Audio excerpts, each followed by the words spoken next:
I watched you on The Pivot. I thought it was a fantastic interview. Oh, thank you. Shout out to those guys, man. They're awesome. I thought it was, I mean, personally, that was my favorite interview of yours so far on this press run. And, you know, I love The Pivot. That's one of my favorite podcasts. So it's Great always podcast. dope when you get to see, like, all your favorite personalities in one space and everybody is doing them. Ryan was being Ryan, Fred was being Fred, Channing was being Channing, you were being you. And it was a good faith conversation. That's what we need more of. Nobody tried to dunk on each other. It was just a good conversation. How do we have these conversations, and just how do we go into things like, if people are respectful, you could disagree and you could say certain things. When we get into dunk culture, there's no respect. It's like, I'm trying to humiliate you so that people give me pats on the back. You worried about the audience. Yeah, instead of worried about the person you're talking to. You worry about the audience. You worry about what the audience is going to say as opposed to 100%. What is this conversation. How'd you feel after doing it? I thought it was great. Like, I was really appreciative that they would have me on and that we could have that conversation, and that we could have that conversation, like, specifically, like, just talk about comedy, talk about jokes, and like get where they're coming from, understand their perspective, and hopefully, you know, feel mine a little bit more. Very honest moments, you know, especially centered around what people choose to edit out of interviews. Oh yeah. I'll tell you what you want to know what my initial reaction is, which I think is kind of unfair, but my initial reaction was when I saw you guys talking about it, and I was like, okay, he wants to protect black women, and this is very important. And then I looked on every one of the episodes that you had to see if there was any guys on here that beat up black women. Mm-hmm. And there were. And I looked to see if you guys addressed it on the pod, and you didn't. Okay. Now, I also saw you guys had the episode with DeAndre's mom talking about domestic violence. So I was like, okay, this is good and this is powerful, this is important. But my knee-jerk reaction was, man, I get a whole section that's not even part of an episode. Mm-hmm. And these guys who we know have actually, like, for like a joke, and these guys who have actually like hurt black women and convicted, not allegations, because I don't go off of allegations, I go off of conviction.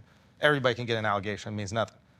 And then these guys, they don't get anything. So in that moment, I was like, this feels like a clout play. It doesn't feel like the highest priority is protecting these women. So that was my initial reaction. So I'm gonna say this. Yeah. We have had people on this show that have been convicted for domestic violence that have pulled it out of the show. That have pulled it out of the show. That I have asked about it. Oh, and then they're like, I don't want it on the show. Yeah, and I do, because people come on our show voluntarily. Of course. I do ask those questions in respectful ways. Right, I'm not, hey man, you're a woman beater, but I will say, like, in one of the instances that was pulled, I said, look, you know, you were convicted of something that no man wants attached to his name. Amen. And they answered it. We talked to their people. I was like, man, the answer was good, like, and they pulled it out of the show. So we've had that happen.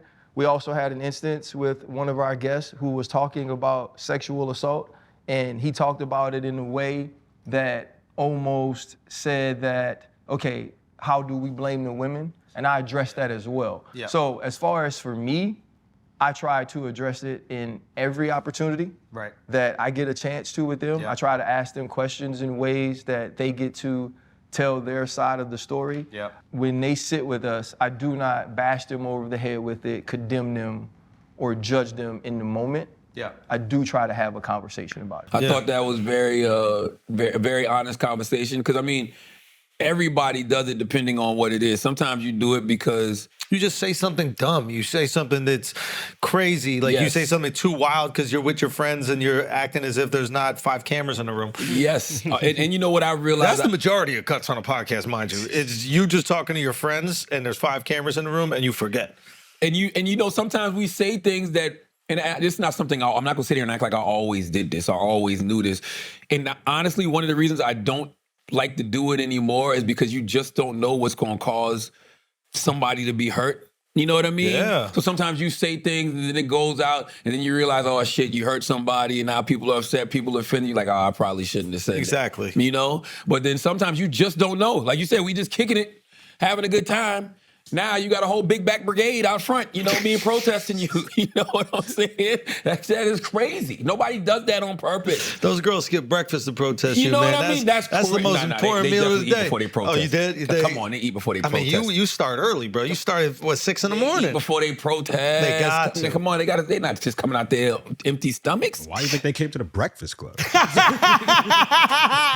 Get mad when they wait a minute, where's breakfast? No, that's the name of the show. Yeah, That's the name of the show. But nah, Pivot was great. Thoroughly enjoyed it. What else happened this week, man?